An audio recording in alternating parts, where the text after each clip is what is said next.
இப்போது புதிய அறிமுகம் ஆச்சி ஹோட்டல் சாம்பார் 50 கிராம் ரூபாய் 20 மட்டுமே.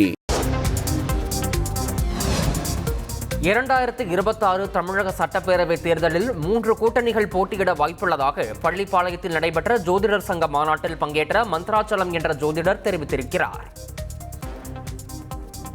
சட்டமன்ற தேர்தலில் கூட்டணி நிச்சயமாக மாறுபடும். இதுவரைக்கும் இருந்த கூட்டணி நிச்சயமாக கொஞ்சம் மாறுபடுகிறது, அதுல ஒன்றும் சந்தேகம் இல்லைங்க.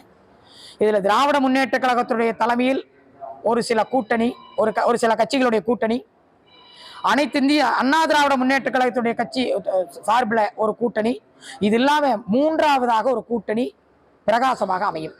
அதுவும் ஒரு சில தொகுதிகளில் வெற்றி பெறும், ஒரு சில அதிகமான கணிசமான வாக்குகளை பெறக்கூடிய நிலை வரும்.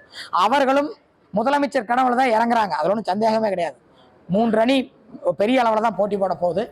இப்போது புதிய அறிமுகம் ஆச்சி ஹோட்டல் சாம்பார் 50 கிராம் ரூபாய் 20 மட்டுமே.